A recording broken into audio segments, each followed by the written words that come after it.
అష్టాదశోధ్యాయము మోక్ష సన్యాసయోగము శ్లోకం 58. మచ్చిత్తః సర్వదుర్గాణి మత్ప్రసాదాత్తరిష్యసి అథ చేత్వమహంకారాన్న శ్రోష్యసి వినంక్ష్యసి. తెలుగు తాత్పర్యము: నీ మనస్సు ఎల్లప్పుడూ నాయందే నిలిచి ఉంటే నా కృప వల్ల జీవితంలోని అన్ని కష్టాలను అడ్డంకులను అధిగమిస్తావు. కానీ అహంకారం వల్ల నా ఉపదేశాన్ని వినకపోతే నీవు నష్టాన్ని చవిచూస్తావు.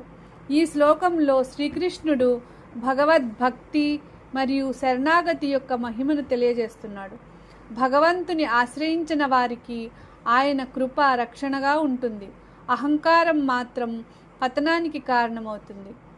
హిందీ తాత్పర్య: यदि तुम्हारा चित्त सदा मुझ में लगा रहेगा तो मेरी कृपा से तुम सभी कठिनाइयों और बाधाओं को पार कर जाओगे.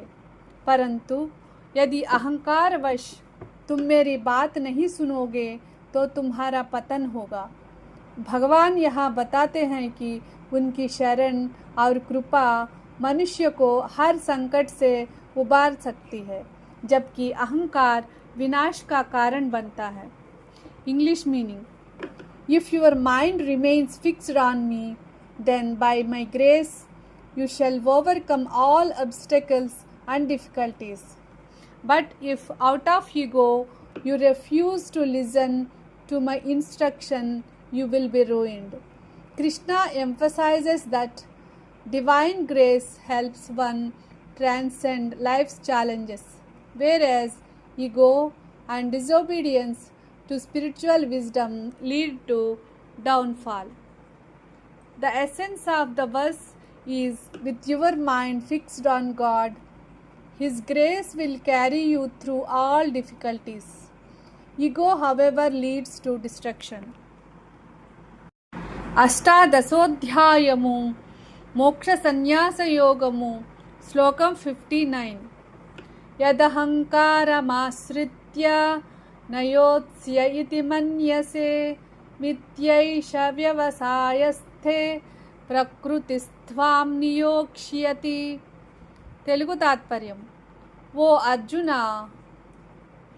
నేను యుద్ధం చేయను అని అహంకారంతో నీవు భావిస్తున్నా ఆ నిర్ణయం వ్యర్థమైనదే. ఎందుకంటే నీ స్వభావం అనగా క్షత్రియ ధర్మం నిన్ను కర్మ చేయడానికి ప్రేరేపిస్తుంది. మనిషి తన ప్రకృతిని పూర్తిగా అధిగమించలేడు. కాబట్టి అహంకారంతో కర్తవ్యాన్ని వదిలిపెట్టాలని అనుకున్నా తన సహజ స్వభావం అతనిని తిరిగి ఆ కర్తవ్యానికి నడిపిస్తుంది. హిందీ తాత్పర్య: हे अर्जुन, यदि तुम अहंकार के कारण यह सोचते हो कि मैं युद्ध नहीं करूँगा, तो तुम्हारा यह निश्चय व्यर्थ है. तुम्हारा स्वभाव अर्थात क्षत्रिय धर्म तुम्हें युद्ध करने के लिए प्रेरित करेगा. मनुष्य अपनी प्रकृति से पूरी तरह बच नहीं सकता, इसलिए अहंकारवश कर्तव्य से विमुख होने का निर्णय अंततः सफल नहीं होता. English meaning: if out of ego you think I will not fight, your resolve is in vain. Your own nature, means Prakriti, will compel you to act. Krishna teaches that one cannot permanently escape one's inherent nature and responsibilities.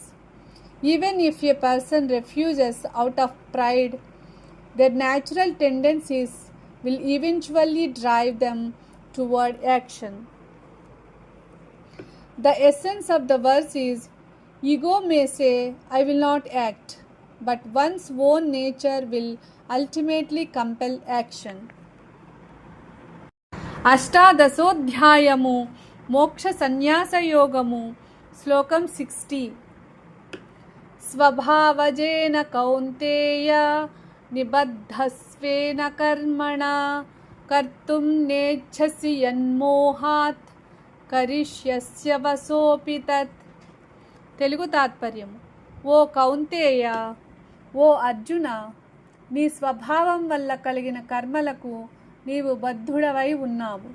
మోహం వల్ల నేను ఇది చేయను అని అనుకున్నప్పటికీ చివరికి నీ సహజ స్వభావం నిన్ను ఆ కర్మ చేయించేలా చేస్తుంది. మనిషి తన అంతర్గత స్వభావానికి పూర్తిగా విరుద్ధంగా ఎక్కువ కాలం ఉండలేడు. అందువల్ల ధర్మబద్ధమైన కర్తవ్యాన్ని అంగీకరించి దానిని భగవదర్పణ భావంతో చేయడం శ్రేయస్కరం. हिंदी तात्पर्य। हे कौंतेय, हे अर्जुन, तुम अपने स्वभाव से उत्पन्न कर्मों से बंधे हुए हो। मोह के कारण यदि तुम सोचते हो कि मैं यह कार्य नहीं करूँगा, तब भी अपने स्वभाव के वश होकर अंततः वही कार्य करोगे। मनुष्य अपनी प्रकृति से अधिक समय तक विपरीत नहीं चल सकता, इसलिए अपने धर्म और कर्तव्य का पालन करना ही उचित है। English meaning.